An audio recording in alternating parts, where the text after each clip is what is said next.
Ask the Experts, where we take up the most trending and searched online queries pertaining to the cybersecurity industry. And this particular segment in our series, Ask the Experts, is about PCI DSS 4.0. Now, I know that you would say there are so many webinars you've already done on 4.0. Yes, but what has happened is that many of our clients, colleagues online, well-wishers online, students online, requested for a more in-depth insight into each requirement-wise changes from PCI DSS 4 to PCI DSS, from PCI DSS 3.2.1. So this particular segment is all about that. Now, before I move on, 1 and 2, if not, you should see it. Second thing that you need to do is don't do anything halfway. Subscribe to our channel, click on the bell icon so you get all the updates when we post new videos. It's all free, don't worry. Requirement 3. They changed the title of this requirement. Earlier it was Protect Stored Cardholder Data. It is now renamed as Protect Account Data. This requirement was renamed to broaden the scope and align its controls with the applicability of the standard. Now, Protect Account Data is now focused more on protecting the confidentiality and integrity of payment card data during its storage and transmission through open public networks. The term Protect Account Data extends to not only include card data but also sensitive authentication data. Now, in case you are not aware of what is sensitive authentication data, look at your screen and here you'll see on one side, cardholder data includes your card number, also called as PAN, cardholder name, your name, expiration date of the card, and of course the service code. There is SAD, sensitive authentication data, which includes the full track data, max stripe data or its equivalent on the chip, the CVV code, card verification code as it is called, and of course the pins and or pin blocks. So this total cardholder data and sensitive authentication data is called as account data. This has been the major, this is the title, first things first, alright. Earlier it was a bit inconsistent in terms of controls contained in the requirement and the name of the requirement itself. This has now been fixed. Well, to be fair, the earlier version did have some specific controls aimed at protecting the full max stripe data, the pin block and the CVV code, but the name was just Protect Stored Cardholder Data, which seemed inconsistent. So this was a much better way because now it includes sensitive authentication data also. Now the first thing is, as per all the other requirements, this is one requirement which is standard across all the requirements, and I read it to you, which is 3.1.1. It requires the documenting, updating, maintaining and disseminating of security policies and operational procedures that are identified in requirement 3 to all affected parties. Well, just to let you know, this particular control is standard across all the 12 requirements of PCI DSS 4 and effective immediately. Like most of the requirements in PCI DSS 4.0, new requirements are optional until March 31st, 2025. But this requirement of this type is not an option until March 31st, 2025. So PCI DSS 4.0 has also introduced new requirements to meet the evolving requirements of the industry. Let us quickly jump in and see. We have seen the mentioning of the roles and responsibilities to be clear, which is a very great thing to be done. R&R is the most important part. Now the requirement 3.2 of PCI DSS 4 requires the storage of account data to be kept to a minimum by implementing data retention and disposal policies, procedures and processes. Now this requirement includes a new sub-requirement of 3.2.1 which calls for coverage of any sensitive authentication data stored prior to the completion of authorization. Now this is a best practice until 31st March 2025. The sub-requirement also requires coverage of all locations of stored account data and limiting data storage amount and retention time to that which is required for legal and or regulatory business requirements or business requirements. This requirement also calls for defining specific retention period. I'm sure that you know what it means, but let me still reiterate the length of retention period and includes the requirement of documented business justification. So you cannot just say, we'll just store it for 10 years. Yeah, but how did you get that number 10? So this requirement also calls for establishing processes for secure deletion or rendering account data unrecoverable when no longer needed per the retention policy. However, there should be a defined process for verifying at least once in 3 months that stored account data exceeding the defined retention period has been securely deleted or rendered unrecoverable. Next up, requirement 3.3 of PCI DSS 321, which was mask PAN when displayed the first 6 and last 4 are the maximum number of digits to be displayed, such that person with a legitimate business need can see no more than the first 6 and the last 4 of digits of the PAN. This has now been updated with the title being changed to sensitive authentication data is not stored after authorization. So this requirement 3, this particular control 3.3 has been totally changed. So the earlier version of 3.2.1 just focused on the usage, storage, disclosure of PAN data, whereas the updated title was introduced to emphasize and reflect the focus on the entire account data. The new requirement includes a subset of requirement 3.3.1 that specifies that the sensitive authentication data to be not retained after authorization even if encrypted. Further, under this requirement, all the sensitive authentication data received is rendered unrecoverable upon completion of the authorization process. Now, the new requirement also includes one more sub-requirement 3.3.1.1 which specifies that the full content of any track should not be retained upon completion of the authorization process. Now, this includes the max stripe data on the back of a card if present, or equivalent data contained on a chip or anywhere else. Now, this measure was introduced with the purpose to prevent the possibility of misuse in terms of reproducing the payment cards and performing fraudulent transactions. New sub-requirement 3.3.1.2 also specifies that the CVV card verification code should not be retained upon completion of the authorization process. Now, this is to prevent the incidents of theft of CVV code and the possibility of malicious individuals executing fraudulent internet and email or mail order or telephone order motor transactions as it is called. New subset requirement is 3.3.1.3 which specifies that the PIN, personal identification number, and the PIN block should not be retained upon completion of the authorization process. Again, this is for the same thing. This is to prevent malicious individuals from executing fraudulent PIN-based transactions. For example, say in-store purchases and or ATM withdrawals. PCI DSS 4.0 has also introduced a new sub-requirement 3.3.2. This highlights the need for encrypting sensitive authentication that is stored electronically prior to authorization. Now, the purpose of this requirement was simply to prevent the possibility of generating counterfeit payment cards and creating fraudulent transactions. Now, this requirement is seen as a best practice until 31st March 2025, and the requirement applies to all storage of sensitive authentication data even if no PAN is present in the environment. So somebody can't say that, oh, we don't just have the mag stripe or just have the PIN blocks, we don't have the card details. That, unlike other requirements, is not eligible for customized approach.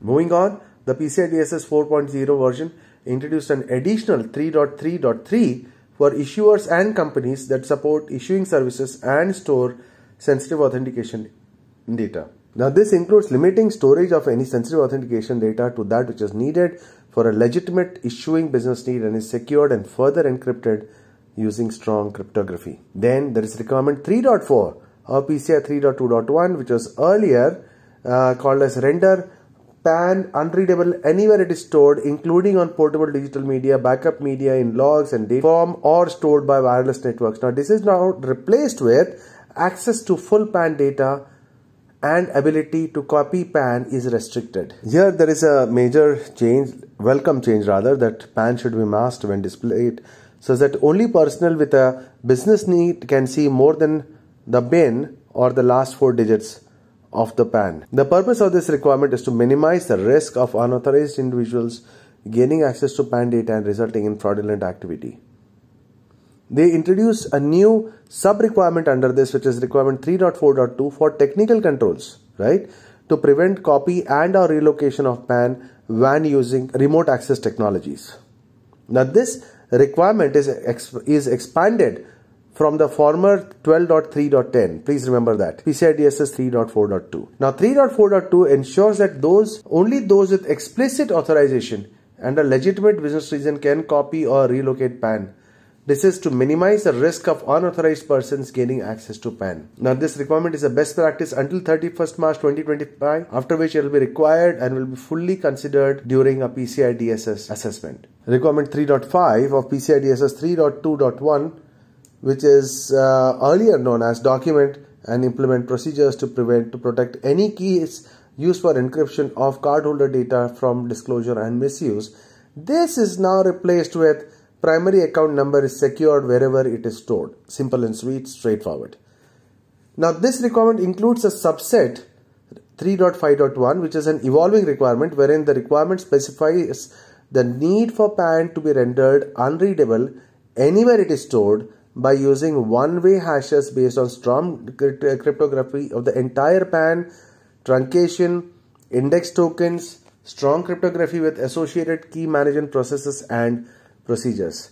Now, this requirement is established with the purpose to protect the data from unauthorized access by exploiting vulnerabilities or misconfiguration of any entity's primary access control. Vulnerability or misconfiguration of an entity's primary access control. The technique further prevents breach of confidentiality of stored PAN, as it is to ensure that the original PAN remains unreadable. Now, this requirement is applicable to PAN stored in primary storage, whether it is database or flat files or text files or spreadsheets, and even the non-primary storage such as backup, audit logs, exception logs, troubleshooting logs. So it covers all the possibilities. So as I said earlier, this requirement, this particular requirement 3 and PCI DSS 4.0 has really been made in touch with the latest cybersecurity requirements. Now, this latest version has introduced a new requirement 3.5.1.1, wherein hashes used to render PAN unreadable, as per the first bullet requirement of 3.5.1, are keyed cryptographic hashes of the entire PAN with associated key management processes and procedures in accordance with requirement 3.6 and 3.7. Now, this requirement applies to PAN stored in the primary storage as well as in the non-primary storage, as we mentioned earlier. Now, this requirement does not preclude the use of temporary files containing clear text PAN while encrypting and decrypting PAN. Now, this requirement is considered a best practice until 31st March 2025, after which it will be fully required and must fully be considered under a PCI DSS assessment. The requirement is established with the purpose to protect the data from unauthorized individuals gaining access and preventing failure of a primary access control system leading to a breach of confidentiality of stored PAN. Now, PCI DSS 4 also includes a new requirement 3.5.1.2, which specifies that if disk level or partition level encryption rather than file or column or field level data encryption, this should be used to render PAN unreadable. Now, this requirement should be implemented on removable electronic media, or if used for non-removable electronic media, PAN should also be rendered unreadable via another requirement which meets the requirement 3.5.1. This latest version has also introduced a new sub-requirement, requirement 3.5.1.3, wherein if the disk level or partition level encryption is used rather than file, column or field level database encryption to render PAN unreadable. The requirement helps to protect data in the event of a physical loss of a disk or theft of the disk. Now, the requirement 3.6 or 3.2.1 says fully document and implement key management processes and procedures for cryptographic keys used for encryption of cardholder data. Now, this is replaced with cryptographic keys used to protect stored account data are secured.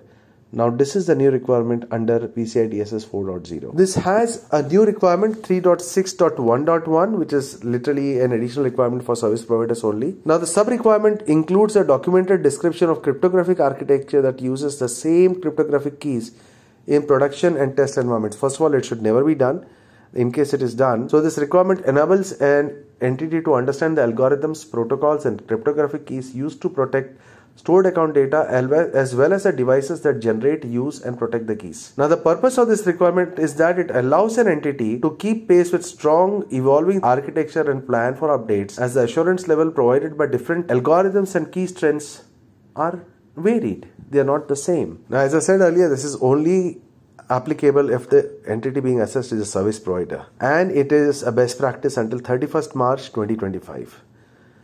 The next sub-requirement 3.6.1.2 includes secret and private keys used to encrypt or decrypt stored account data that are stored in one or more formats, including storing cryptographic keys securely, prevents unauthorized or unnecessary access that could result in the exposure of stored account data. The sub-requirement 3.6.1.3 includes access to clear text cryptographic key components that is restricted to the fewest number of custodians necessary. Now, the purpose of this requirement is to restrict the number of people who have access to clear text cryptographic key components and reduce the risk of stored account data being retrieved or rendered visible by unauthorized parties. Now, earlier, one more thing in PCI DSS 3.2.1, the requirement 3.7 covered the security policies and operational procedures for protecting stored cardholder data are documented in use and known to all affected parties.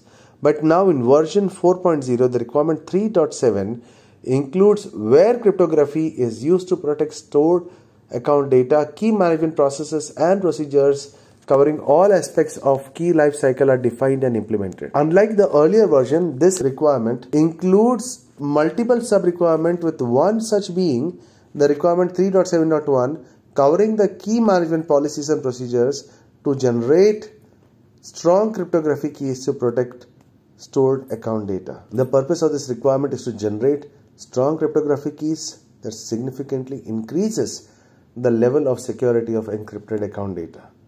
Now, furthermore, the next requirement 3.7.2, again a new requirement, includes implementation of key account policies and procedures to include secure distribution of cryptographic keys to protect stored account data. The purpose of establishing secure distribution or conveyance of secret or private cryptographic keys is to ensure that the keys are distributed only to authorized custodians as identified in requirement 3.6.1.2 and never distributed in an insecure manner. The new requirement 3.7.3 of PCI DSS 4.0 includes implementation of key management policies and procedures for secure storage of cryptographic keys used to protect stored account data. Now, this requirement and implementation of key management policies and procedures that prevents the possibility of exposure of account data. Requirement 3.7.4 of version PCI DSS 4.0 includes implemented of the requirement 3.7.4 of PCI DSS 4 includes implementation of key management policies and procedures for cryptographic key changes for keys that have reached the end of their crypto period. Now, this requirement clearly states that cryptographic keys should not be used beyond their defined crypto period. It also provides a requirement and implementation minimizes the risk of someone obtaining encryption keys and using them to decrypt data. Now, this requirement, that is 3.7.4, requirement 3.7.5, again a new requirement, includes the implementation of key management policies and procedures to include the retirement, replacement or destruction of keys used to protect stored account data as deemed necessary. Now, as a part of the applicability note, the requirement clearly states that if retired or replaced cryptographic keys need to be retained, those keys must be securely archived. Beautifully written. I really love this thing. The requirement 3.7.6 now includes where manual clear text cryptography key management operations are performed by personnel. Key management policies and procedures are implemented, including managing these operations using split knowledge and dual control. Now, the purpose of this requirement is to eliminate the possibility of a single person having access to the whole key and the possibility of gaining unauthorized access to the data. Now, the requirement 3.7 of PCI DSS 4 includes key management policies and procedures that are implemented to include the prevention of unauthorized substitution of cryptographic keys. The purpose of this requirement is to prevent unauthorized substitution of cryptographic keys unauthorized individual. The next requirement 3.7.8 of PCI DSS 4 includes key management policies and procedures that are implemented to include that cryptographic key custodians formally acknowledge in writing or electronically that they understand and accept their key custodian responsibilities. This requirement was established for the purpose of building accountability and to ensure individuals that act as key custodians commit to the key custodian role and understand and accept their responsibility. There is a new requirement now, 3.7.9, which is only for service providers, which mentions where a service provider shares cryptographic keys with its customers for transmission or storage of account data. Guidance on secure transmission, storage and updating of such keys is documented and distributed to the service providers' customers. The purpose of this requirement is to provide guidance to customers on how to securely transmit, store, and update cryptographic keys. And this will help prevent keys from being mismanaged or disclosed to unauthorized entities. PCI DSS Requirement 3, which is the summary of changes from version 3.2.1 to 4.0 explained. Now, hope this video turns out to be very useful to you and clears all your doubts. To learn more about the changes in the other requirements like 4, 5, 6, 7, 8, 9, 10, 11 and 12, stay tuned, and most importantly, subscribe to our channel and click on the bell icon to be updated when the next video gets shipped in. We'll be covering in the next video on requirement 4 very soon. And of course, we have our monthly webinars updated on the latest requirements or some other standard. So be there. If you have any queries pertaining to the changes, do drop us a mail on askus@vistainfosec.com and we'll be more than happy to help you. In case you can't drop us a line, doesn't matter, drop us a comment in the comment section and we will respond to you. Thank you again for listening. I know this went on a bit longer than usual, but again, the changes were a bit too much. So I really hope this was worth your time and mine. Take care. Have a wonderful day. Take care. Bye-bye.